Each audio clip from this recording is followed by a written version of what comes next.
some positives there. So there is a market, and let's have a look a little bit more about this market. But it does actually exist. It existed before COVID, and it will continue. So I think because of this idea, or because of COVID, we've talked about staycations a lot this year. In fact, it was in the news yesterday. If any of you are Susie Dent fans from Dictionary Corner on, what's that program? Is it Countdown?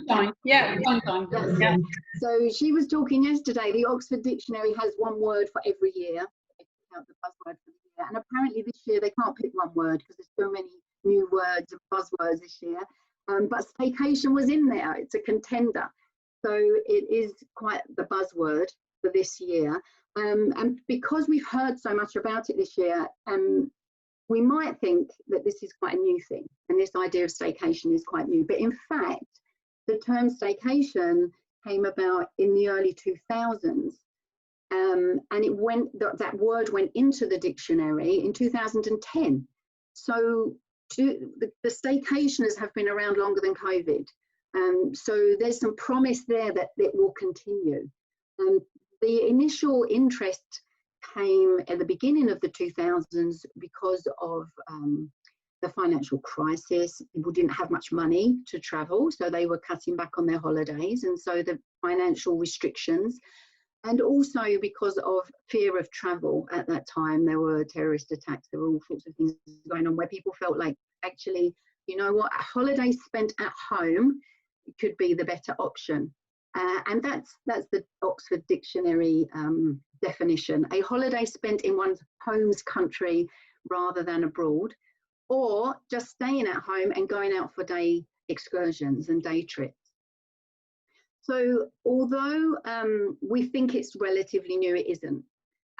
But so people chose to stay at home because of financial restrictions. They chose to stay at home because of the fear of danger of travel, which again are real concerns for 2021, definitely. But also there was this idea that people are starting to look for new experiences, different types of accommodation. So if you think about the growth of, you know, Airbnb in the last 20 odd years, you've glamping, staying in windmills, tree houses, all of these new experiences that people started to look for. So this was also part of this whole idea of staycation. There is also the idea of the impact, your impact on your carbon footprint, and the impact of travel on the environment. So people started to become a bit more socially responsible and think more about, actually, you know, maybe not traveling maybe started to get a bit of bad press. Wanted to support local businesses, reduce your carbon footprint. So there was these ideas as well that help this market to grow.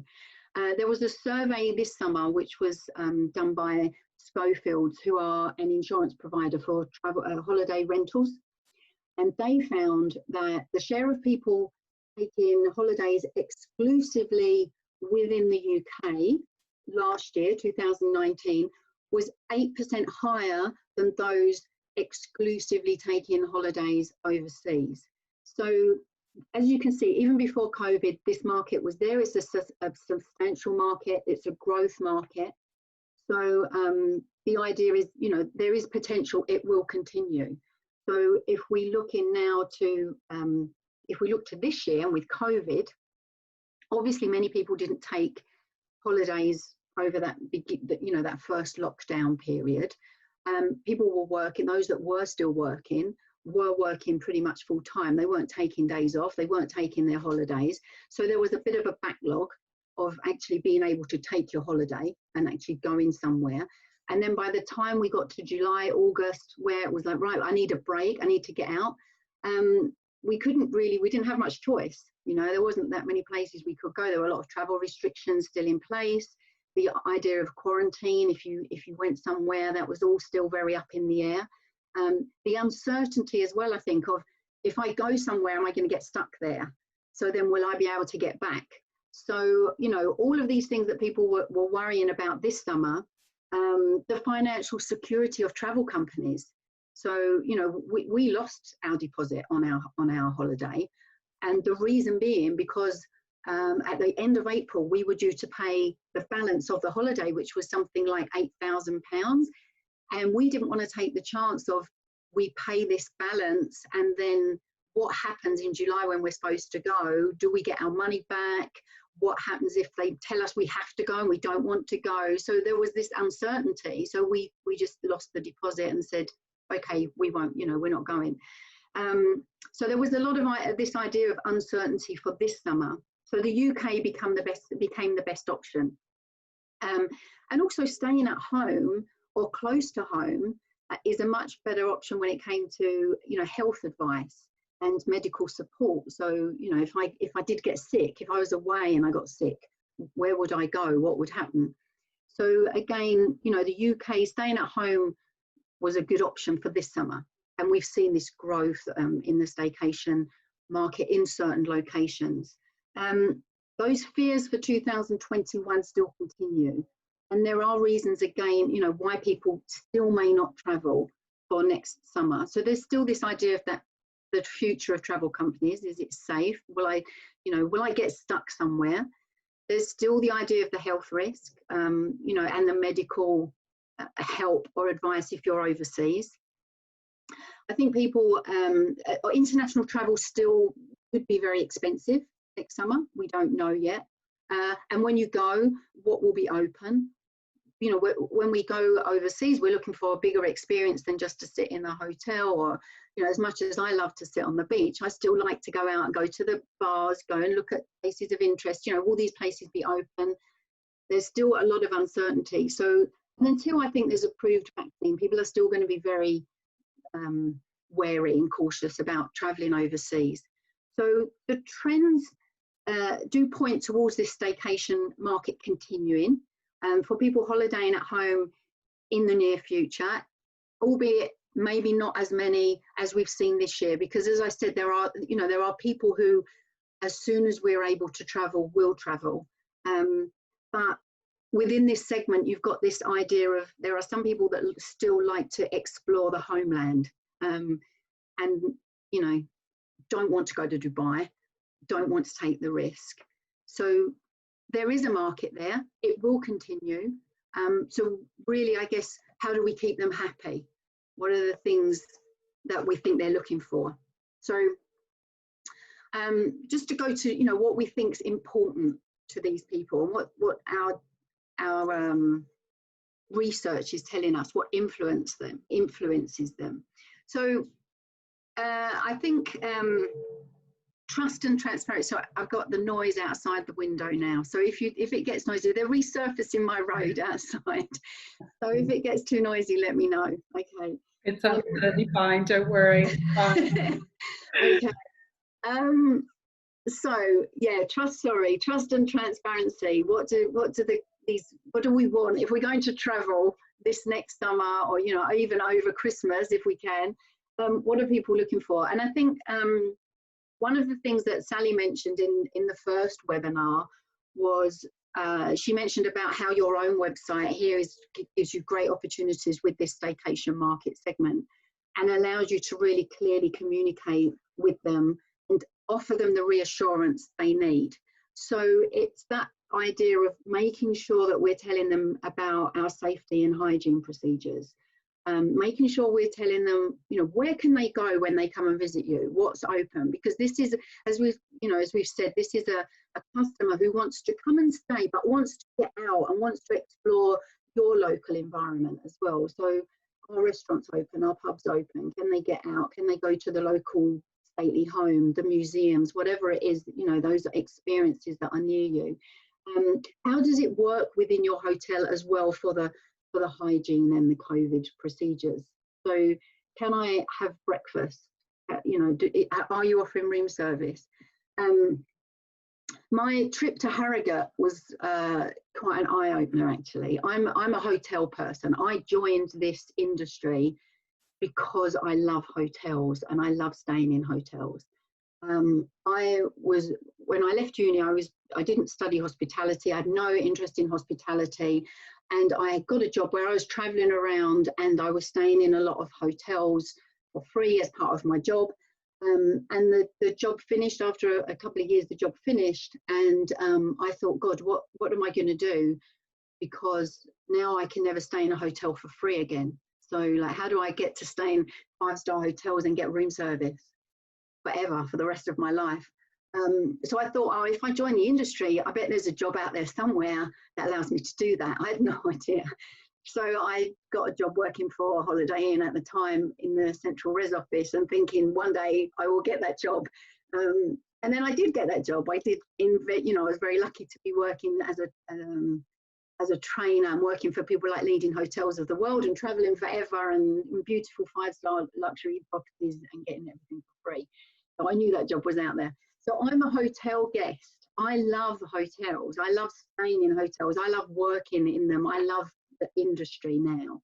So of course, when I was booking my staycation, I was contacting hotels, and it was in July. So it was, before I was ringing them before they opened and as they were planning to open. So let's give them, the benefit of the doubt and hope that they managed to sort things out. But the experience that I had was when I was looking at hotel websites to book, there was nothing or very little information as to what were the procedures going to be, what were they doing to help protect me, I guess, and to give me some safety. So then I was calling hotels and saying, what's happening? Will your restaurant be open? Or, what will we have to do? And honestly, I think I rang 3 or 4 hotels and nobody could really tell me. No one made me feel secure enough that I thought, actually, yeah, this is the place I want to stay. So we stayed in an Airbnb because we chose an isolated, self-contained, converted stables in someone's garden. And because when I looked at the website, all the information was there. The hosts were very clear about what they could do, what they couldn't do. The fact that they wouldn't come into the building while we were there, that they could drop things outside for us if we wanted and all the services they could provide. They told me about the local pub that was open, gave me their phone number so I could ring and book a table. All of that stuff was there for me. And so again, not only was I a reluctant staycationer, actually having my holiday in the UK, I was a reluctant Airbnber, but it was brilliant and we had a great time. I will be going back to hotels though, because no one came in and made my bed for me, but they cleaned my room, but that's fine.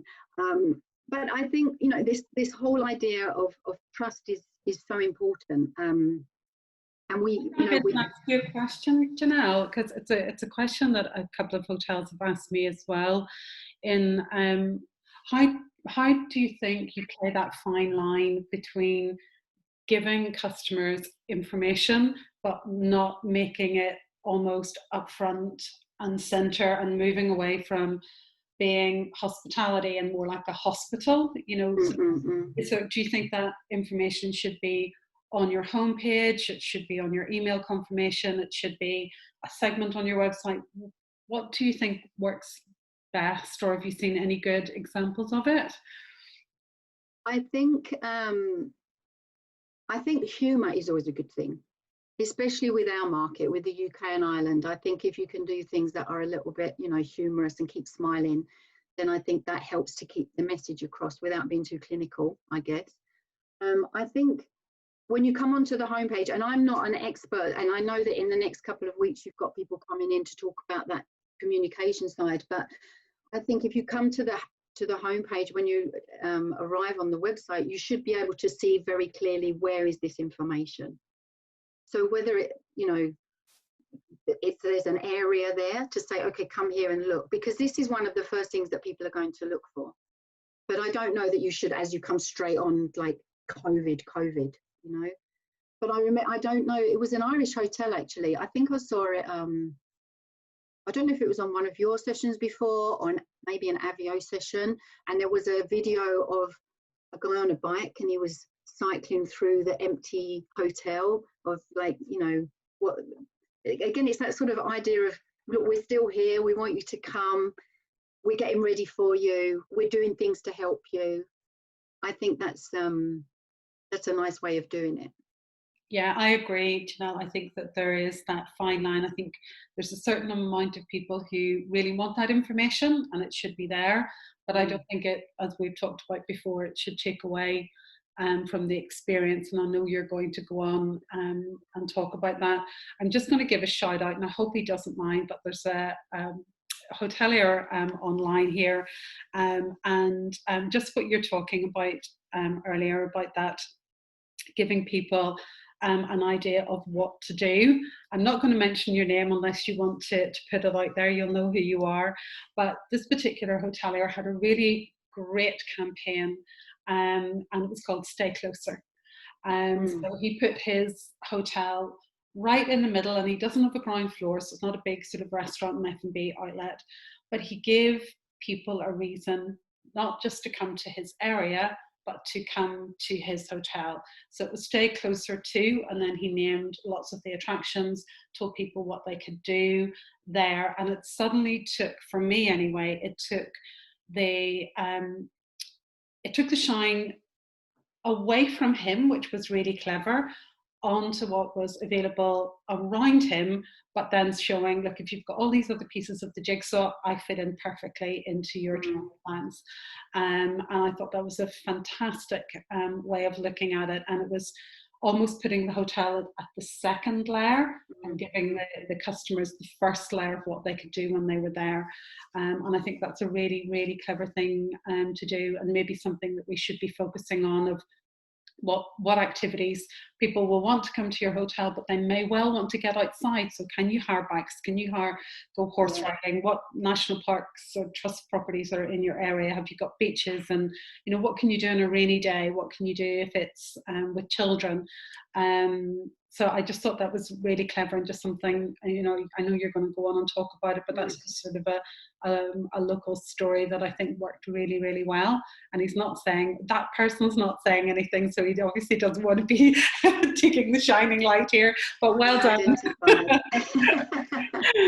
But I think that's exactly right, because also, staycationers, if you like, they travel shorter distances. So they're going to drive. They're not going to be getting on trains. They're not going to be flying anywhere. They're driving. They're also having this idea of, if something happens, if I suddenly move to tier 3 or there's another lockdown, I can get home. So there is also this idea that they might be more local than you think. Like I know people, I live in London, and I know people who have had, nights in hotels in London over the summer just to get out of the house and to get away and, go and celebrate that birthday or anniversary by staying in a hotel in London, which was something that they probably would not have done in the past. But just now I just need somewhere to go and get away and, do something different. So your staycationers may also be your local market, your local, local people. They don't want to stay somewhere where there's too many people. They're looking for places that are COVID safe. So they want that. There's a little bit of lack of confidence, I think, still out there. So they still prefer cottages, country retreats, camping. But if you've got space, this is great news for people that are in more remote locations or locations with lots of space around them, because there's, that is what people are looking for. But that's great. I love that. Stay Closer. And I think there was a survey published a couple of weeks ago from booking.com with the 5 emerging travel types for next year. And again, one of those was local travel and local food. So again, it's like, where are you, where can we go to eat? Or what about your own restaurants? What are you doing? And it is that idea of, we're using local suppliers. We're very much focusing on the local environment. And again, this comes back to this idea of staycationers, not just because of COVID, but this market, this part of the market who want to stay local, they want to stay domestic, they want to support local. So, give them that reassurance that you're doing this. And good communication. And again, I'm not going to talk too much about this, because I think you've got sessions coming up with marketing experts who are going to talk about how you have that communication with your guests. But I think that's really important, something that, that's relevant, that's regular, and that reassures them that you're going to be fine. you know, when you come, everything's going to be great. And there's that idea of experience, as we've said. Another one, another hotel that I've seen, I don't know them, I've not worked with them at all, but it's a company, a hotel called Hampton Manor near Solihull. And if you know, if people want to have a look at their website, they've created a staycation package. They are more, to be fair, more of a restaurant with rooms. They're quite a small property, and they've got a lot of space around them. So they've managed to create, you know, good packages where people will stay, you know, 3 nights, includes dining in, because what these customers will bring you, generally we see in the trends, is that longer stay, more spend in house. So, you know, this is a great market to try to capture if you can. So, and actually that brings me on to the next point, is the fact that value and experience is important to these people, and not so much the deal. You know, it's not, you know, give me the special deal, give me the promotion. It is this idea of, I want the experience. It's the value of what you're giving me. I'll stay longer, I'll eat in-house. You know, I want to experience what you have. So when we look at pricing, this is not a price sensitive market, not necessarily, you know, not really, not at all, I would say. I would just put it out there. It, you know, you're not, if you're traveling now, you've got other things that are important to you, like the trust, like the communication, the reassurance, like what can I do when I get there, rather than, you know, is it 100 quid or is it 150? You know, it's like, really, if you want to go, you're going. And so stop discounting. You know, that's easy for me to say, as I'm not a hotel owner, but just remember that this is not a price sensitive market. It's not price led. So, you know, yes, value is always important. So making sure that you're offering value, but, you know, I've spoken to hotels that are city centre hotels where they're, you know, sadly, there isn't very much demand at all. And they've been reducing their rates down to, you know, almost a third of what they would normally be selling. And sadly, what is happening is they're just getting a different customer come through the door. They're not really selling any more rooms. They're still only 10% full, but they're getting a different customer coming through the door who is now at that price point, at that low price point. And what that means is wear and tear on the property. People, if I can get a room in a hotel in a city centre for 30 quid a night, I'm having a party. So, you know, then what happens to your room? And I've spoken to hoteliers where they've said to me, you know, oh, we've got this rate out there, but I've had to ask people to leave because, you know, it's not our market. What they're doing in the room is not what we would like. We all know where we have those special guests in hotels that book rooms by the hour, and it's a lot easier to do that if it's 30 quid instead of 150. So, you know, it's understanding that price point. Yeah, completely agree with you, Janelle. I think as revenue managers, we talk about this and have done for years, that kind of deep discounting or any kind of discounting doesn't stimulate new demand. It just gives you potentially the same or worse demand, as you've just said, just at a lower price point. And I think this is something that you and I have talked about a little bit in the past, is that, you know, dropping rates by 20% can take you a minimum of 3 years to bring back up again. So, you know, dropping those rates right down, as you say, if people want to travel and they want to come to your hotel, then you've got to talk about value, and value isn't about cheapening the price. Value is giving them a fantastic experience. And again, something I've used a lot in the past is turning a moment into a memory. Give them something that while they're here, they're going to take away and say, I had the best time there. And they tell their friends and they tell their family, because you have not just met their expectations, but you've exceeded their expectations. And that's something on service that you're going to go on. Yeah, absolutely. Yeah. It's about creating those wow moments, isn't it? You know, and that's what we're a hospitality. That's what we do. And And I think, yeah, and I appreciate hotels are struggling, and I appreciate that it's, you know, it's easy for me to sit here and go, oh yeah, don't drop the rate, and, you know, keep rates high. But if you're sitting with an empty hotel, then, you know, obviously you've got decisions to make. But as you say, to try to push that back once the market starts to come back is going to be so difficult. And actually, this market are not influenced by that price. They're looking for reassurance, trust, good communication, a good value, a good experience, and they want to travel. And if you decide you want to travel, you know, I stayed in Airbnb. So I have nothing against Airbnb, but, you know, so it's just, you know, this is how it works. So I think first, you know, we have to remember we're revenue managers as well, and it is about data. So it is about understanding within, you know, if your customers who are traveling at the moment, who are they? And really understanding, are they return guests? You know, is this your guest that you've had before and you've made everything wonderful for them and they're coming back? Is it your domestic leisure from wherever? Or is it also your local market? So again, this is, you know, people coming from literally just down the road, and this could be for your F&B outlets, even more than bedrooms. So again, it's just people coming in and, you know, looking at that data to understand who is your guest now. And it might be the same guest that came before, like these return guests, but their considerations and what they're looking for now are going to be different to when they came to stay with you last year. So it's about understanding that. I think in the webinar last week, Harry was talking about creating a new persona for your guest from a marketing perspective. And I think that is really important. I think understanding who this guest is that's coming. And as I say, it might be the same, you know, Janel Clark that came and stayed with you a year ago, but what Janel's looking for now is very different to what Janel looked for last year.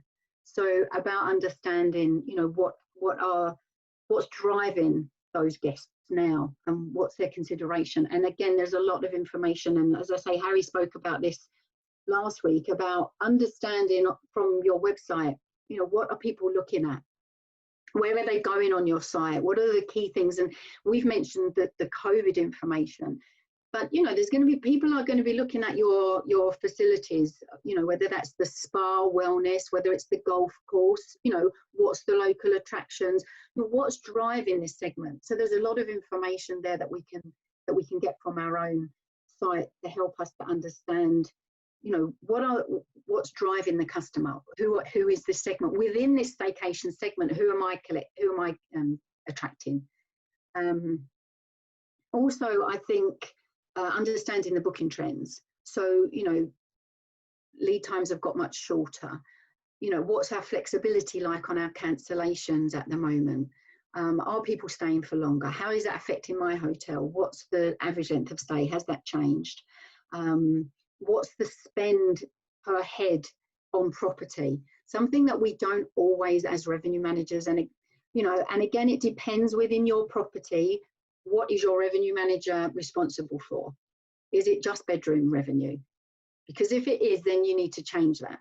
Because especially now, when we look at, you know, you may not, as a guest, you may not have much choice to go outside. You want to keep the guest inside, in-house, and you want them to spend in F&B. And then also you've got to think, well, if I've got my dinner, bed and breakfast package that I've created, and I've got my guests in-house on this package, maybe I've reduced my menu offering for that, or I've, you know, I'm working off the same menu. Should I reduce the menu offering for the package? Is that customer then worth more to me than my locals coming in and having dinner who might eat off the a la carte menu? So if my revenue manager is only focusing on bedroom sales and selling packages, then you could end up with a bit of a sort of, what shall we say, a polite disagreement about, you know, how many tables, how many packages can I sell? I need to sell the package because I need to sell my bedrooms, but then you've got F&B saying, but I haven't got enough tables because now my a la carte local guy can't get in, and these are the people that spend more money, and your dinner, bed and breakfast package people don't spend anything else. So it is really understanding that who is that guest that you've got? Is it, you know, is it locals coming in? Is it the domestic leisure? Are they your regulars coming back? And then the pricing and the packages and understanding how does this work? Understanding the costs, you know, like your break-even point. And again, for revenue managers, becoming super financially aware, you know, and I know, I think, you know, I love revenue managers. I think we're all brilliant. I think this is the time when you've really got to understand your costs. So where's your break-even point? How many rooms do you need to sell? What sort of occupancy levels do I need to hit? And, you know, how are my packages structured? What am I including in that package? Because again, going back to what do these guests want? What's important to them? So what's included and how am I costing it? You know, if I've always given F&B £10 breakfast allocation, am I still giving F&B a breakfast allocation of £10 when we've got a very reduced breakfast offering? Maybe, maybe not. That's an argument you can have with the F&B manager. But it's just understanding, you know, okay, for this menu, we've got a reduced menu in the restaurant. Do I still give F&B the same package element? If I do, how is that working when I'm looking at my rooms revenue? Understanding that whole, you know, that bigger picture and really costing down. Do I need, you know, what if I start including all these extra things in these packages that attract the guest? Then what's happening to my profitability? Because maybe some of the package elements are costing, you know, are being costed differently now than they would have been before. And again, you know, we've already mentioned this, but this fact that it's not a price-led market, and if the more we can understand about the guest, the more we can understand about what we offer them, and it is the experience. So, you know, this is the whole point. Technology, you know, I'm a tech person, so yes, when it comes to fabulous experiences, technology helps. And again, I'm not saying technology does not take over from the hospitality person. Technology is there to automate the boring stuff that we don't want to do. And also in the world today, technology is a great enabler for the sort of minimum touch points. And, you know, I think Sally, when she was talking, she mentioned about chatbots on your website to be able to answer all those questions that your poor staff have to answer a million times a day. Room keys, online, you know, check-ins with apps, that sort of technology that can get rid of some of the boring stuff. But then it doesn't mean that you don't speak to the guest when they arrive at the hotel. Just because we take away the check-in process doesn't mean that we don't speak to the guest and we don't have the guest contact. But what it does mean is we can have a normal conversation with the guest and much more of a, you know, personal, friendly conversation rather than the, you know, same old check-in conversation. So I think it's creating those moments, and that experience like as I said, it includes your local. So let me tell you when you check in, let me tell you what's happening in the restaurant, let me tell you what we've got going on outside, let me explain about something rather than just, you know, oh yes, Mr. So-and-so, yeah, you're here for 3 nights, like, can I take your credit card, all of that stuff, which we all find boring. You know, whether you're the receptionist doing it or you're the guest checking in again, you know, it's like that same idea. So it's about, you know, helping our staff as well. I was listening to a webinar last week. I don't know who it was now, but someone said, you know, guests are angry at the moment. And there's a lot of frustrated guests that are out there who, you know, like, they didn't want to be in Cornwall in August. They wanted to be in Dubai or the Maldives, and, you know, they were frustrated, and you can understand that. And when they arrive at a hotel, maybe they're a bit disappointed because they're not. I was disappointed. I wasn't sitting on a beach in Crete with all my kids, and I was in a converted stable in Harrogate. But our staff need to just recognise it's not a personal, it's not because there's anything wrong that, you know, with the hotel or the accommodation or whatever. It's just the guests are a bit, you know, this isn't what I wanted. This wasn't my idea, and and it's raining now. You know, that's the other thing we have to put up with. It's raining now. So I think we have to focus a lot with our staff and help them to really focus on the hospitality side of things, and give that little bit extra. One of the things that Asia and we spoke about was, if you'd rather have been in the Far East, you had your holiday booked to Asia, okay, come to my hotel, and when you arrive, I'll give you a free cocktail. I'm going to make you a Singapore sling, because I know you'd rather be sitting in Singapore than be sitting in, my hotel in Cornwall. But I'm going to try and make it as fabulous as I can for you, because it isn't my fault you're not there. It's not your fault you're not there. And I'm just going to make this as fabulous as I can.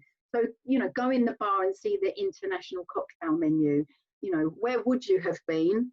And this is why I said, earlier, like, put some humour into it. It's like, where would you have been this summer if you could have gone? We're so happy you're here with us.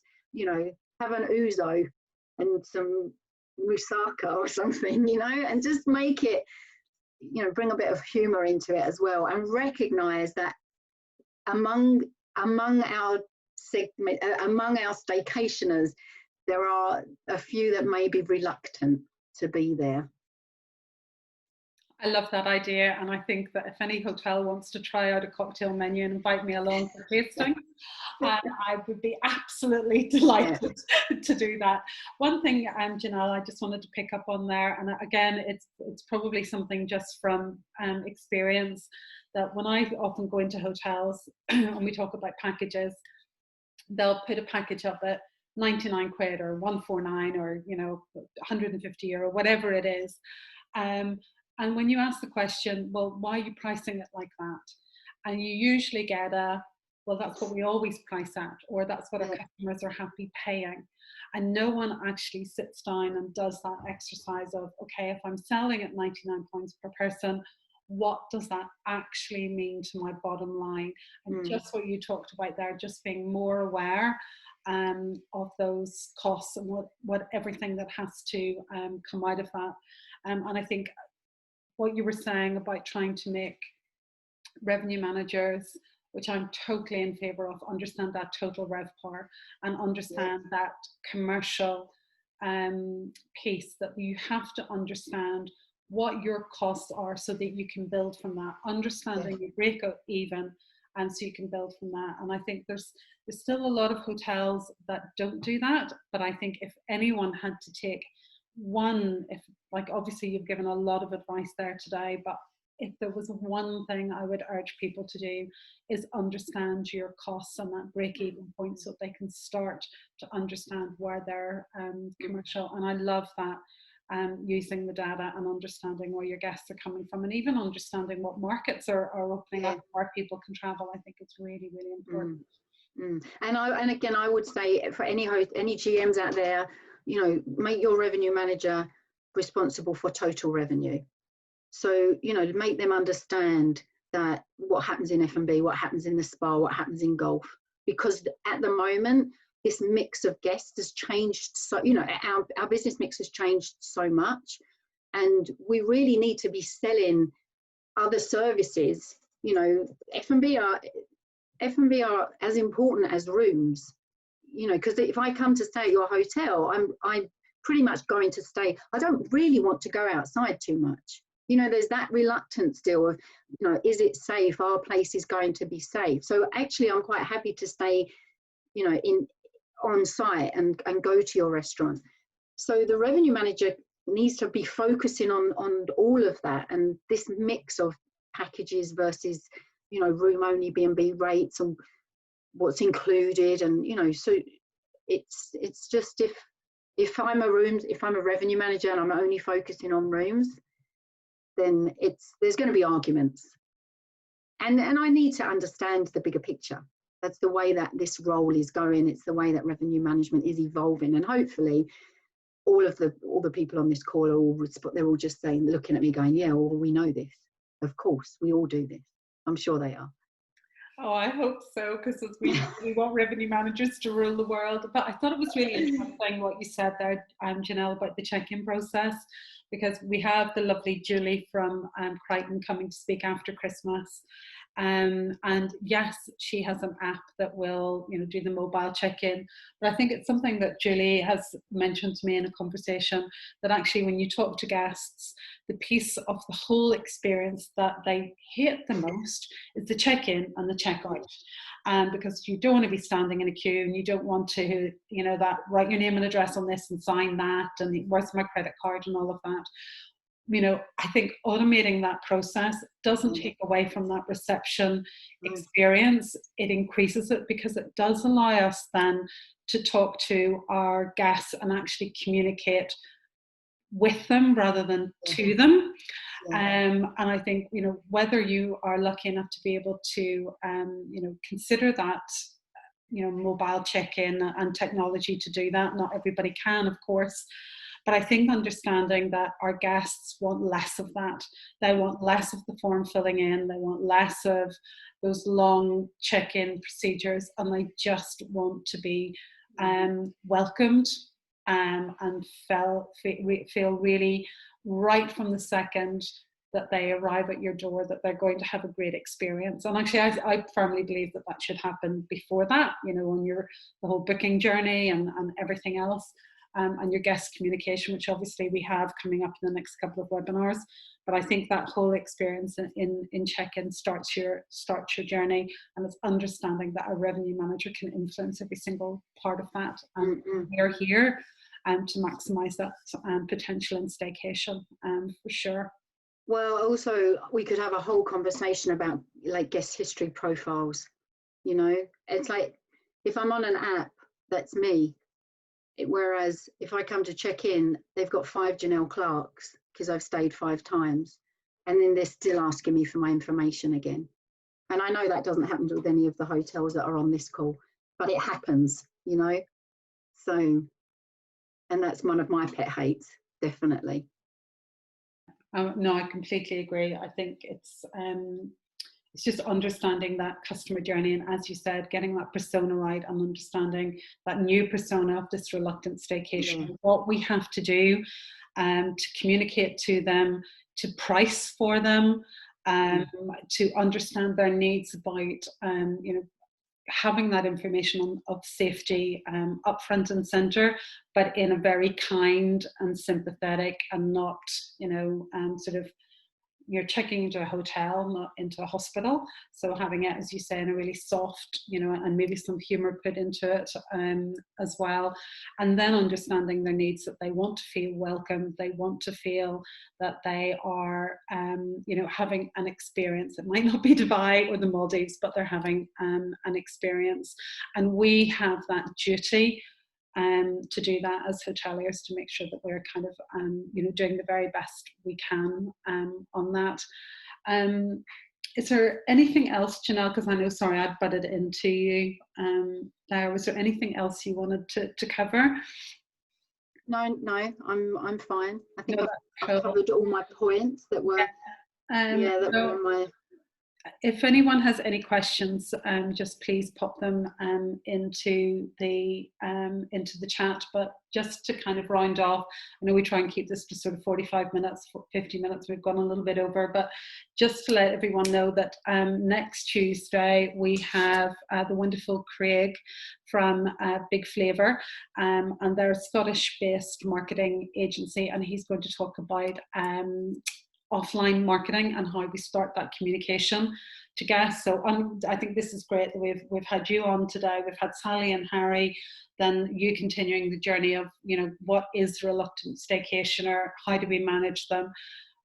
Craig is going to talk about communication and offline marketing. So that's next Tuesday the 1st, and then the following week we have Craig from Foresight, and he's going to talk about that actual guest communication, and you know, how we actually write and communicate, and when to communicate, and how personalization works. So really looking forward to that.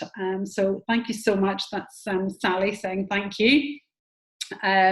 But guys, thank you all so much. I will send this recording out to everyone. But Janel, as always, it's been an absolute pleasure.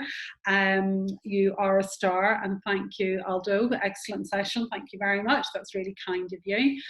But thanks, Janel. I know that you're super, super, super busy, and I know you've put a lot of thought into the session today, and I really appreciate your time. So thank you so much. You're a star as always. I owe you a Singapore sling when I see you. Yeah, okay. All right. You're welcome. Thank you so much. Thank you. Okay. Thanks, guys. Bye. Bye. Bye.